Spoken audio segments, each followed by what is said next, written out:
Hello po. Ayan, hulaan ninyo kung anong lulutuin ko ngayon para sa party na dadalhin ko as potluck. Sibuyas. Yan. Celery. Carrots.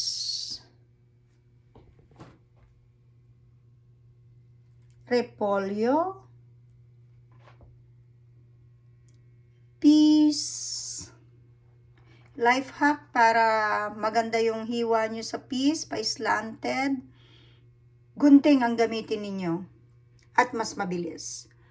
Tahong and shrimps. Ayan guys. Wala ako yung seafoods medley na may scallop siya. Kaya ubos na daw sa lahat ng stores.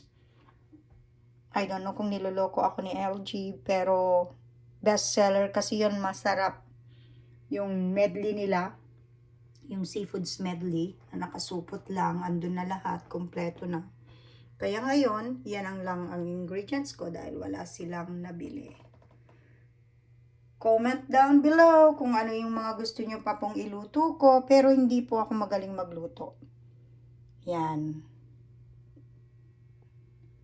Yan. Nauubos naman yung niluluto ko kapag may party. I miss the Philippines kapag nagluluto ako ng marami doon. Kawan-kawan. Thanks for watching. You wait until the end. Mamaya yung outcome nitong pansit ko, guys. Yan. Tinesting ko yung mantika. Mainit na. Yan. First is bawang.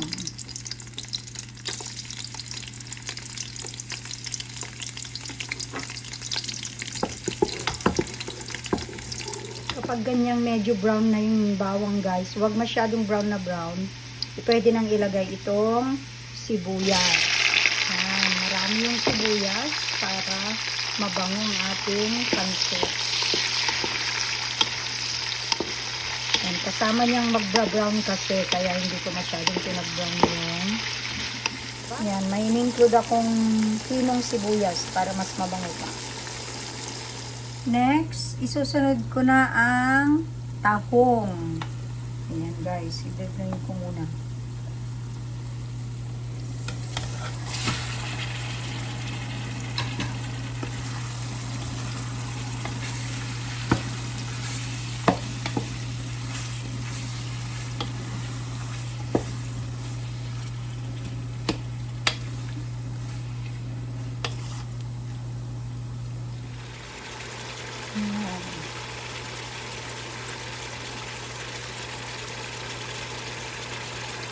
Lulutuin na natin yan, lahat na ingredients, dati ang ginagawa ko, isinasabay ko lahat ng sahog para magkalasa yung noodles. Since ito 2 times ko siyang lulutuin yung noodles, 2 salang para marami akong mailuto because my kasirola right now is not that big, pero kaya naman niya, marami siyang nailalagay. Galing po yan sa Philippines, yung kaldero ko na yan. Yan. Para mas talagang intended for my pansit lang ito. Kasi itong kapal niya mas maganda para hindi masunog ang niluluto sa pansit pagka hinahalo-halo. Yan. Tutuin pa natin ng konti guys. Tansya lang yan.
guys. Shrimp and tahong.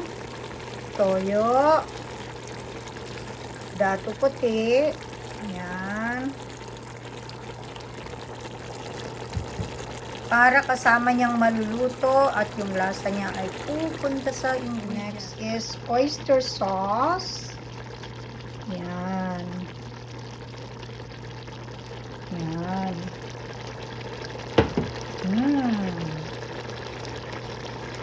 And then, bubudburan ko na siya ng ground pepper. Yan. Hindi ko pa hinalo guys. Pansinin niyo yung ground pepper ko. Ang dami ano. Yan, marami talaga. Kasi marami akong lulutuin for the pictures. At gusto ko nalalasahan yung paminta. Lalagyan ko nga sana ng chili flakes para medyo maanghang-anghang. Pero baka kasi ayaw nila. Hindi po ako gagamit ng magic sarap kasi baka may mga sensitivities sila. Ayan. Next, ang next kong isusunod ay ang carrots kasi matigas ang carrots. Ayan.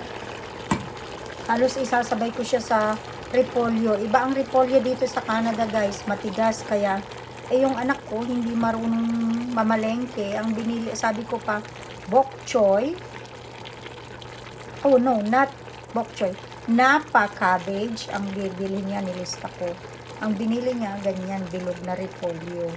Ayokong gumagamit yan kasi matigas at wala siyang lasa. Mas malasa yung napa cabbage, guys.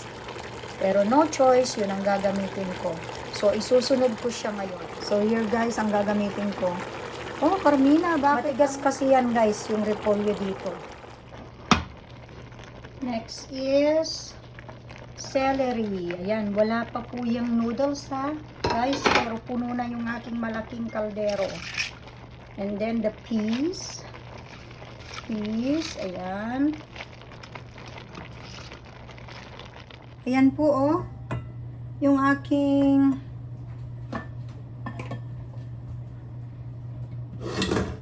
ayan, oh. Puno na yung kasirola ko na malaki, kaldero kong malaki, pero wala pa pong noodles ito. Ingredients pa lang niya. Ayan. I think pwede na siyang hanguin. Ayan, hahanguin ko na guys. This is it, pansit, pero gulay pa lang po yan. Yan. Pero, tingnan nyo guys yung pinagpakulo. Yan na, nandyan na yung lasa. Ilalagay ko na yung noodles ng Super Q. At lalagyan ko rin siya ng Mickey Dry. Ito, sabi niya Bulacan Pansit Canton. Ayan. Yan, kumukulo na siya at malasang malasa na. So, ilalagay na lang natin. The reason bakit ako nagpakulo dito guys ng maliit na tubig ay in case na kulang yung sabaw. Yan na, nandyan na yung lasa. Ilalagay ko na yung noodles ng Super Q. At lalagyan ko rin siya ng Mickey Dry. Ito, sabi niya Bulacan Pansit Canton. Ayan. Yan, kumukulo na siya at malasang malasa na. So, ilalagay na lang natin. The reason bakit ako nagpakulo dito guys ng maliit na tubig ay in case na kulang yung sabaw. Yan, pansinin nyo guys. Meron pa rin akong nilagay na konting toyo, paminta, at saka oyster sauce. Next, ang ating, hindi kasama yung papel guys. Hindi. Ayan, pansit canton. Or, ayan, dried pansit canton. Ang tawag ko naman kasi dried Mickey. Yan, puno na po. Ngayon, ang gagawin ko, half ng gulay ko ay ilalagay natin. Yan. Kasi lalagyan ko yung base ng pan. Lalagyan ko siya para may lasa sa ilalim. Kasi minsan nauubos yung gulay niya. Ang kinukuha sa ibabaw. Yan.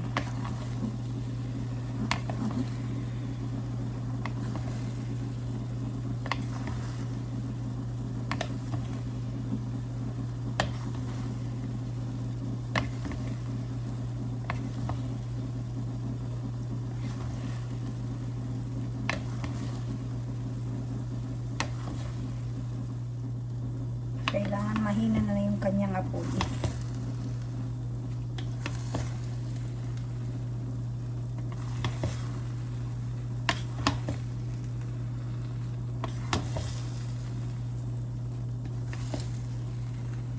Hindi ko pa nilasahan kung anong lasa ba.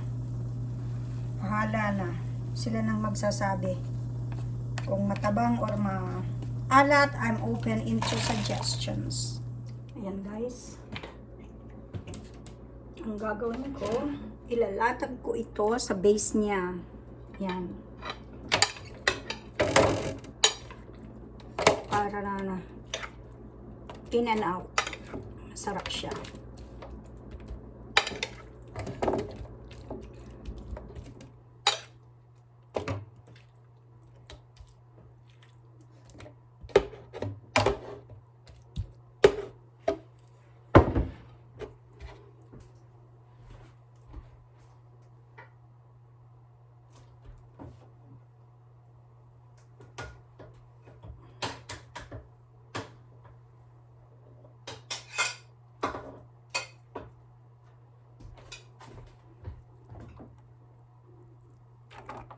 Yan.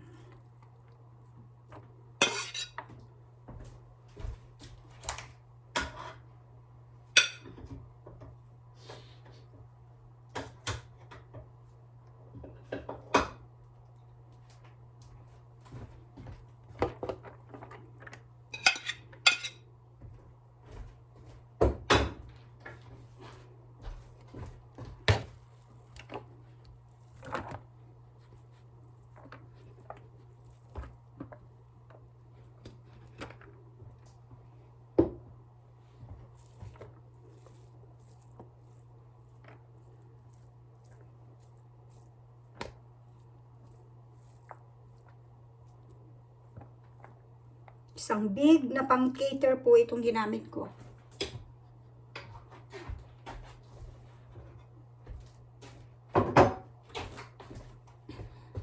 Yan, see, wala pa akong nilalagay dito sa ibabaw pero dahil may hinalo ako kanina na ibang ingredients pa doon, almost like more than 1/4, kaya meron siya sa loob. And then, ito-toppings ko na ito.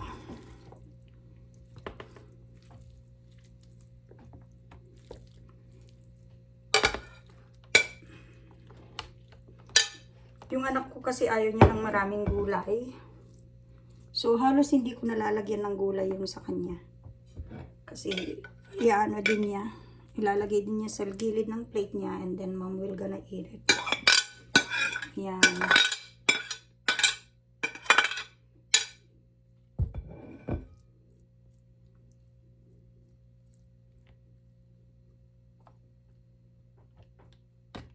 And Lyle is ready to go, pero hindi pa po ako nakabihis, kaya magre-rush lang ako saglit, pero naligo na ako, so I'm fine.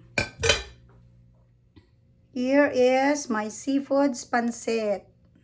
Wala po siyang scallops wala yung medley na pinapabili ko I hope you guys will like it. Ayan, hindi kasya sa screen ng camera ko kung gaano kalaki yung tray.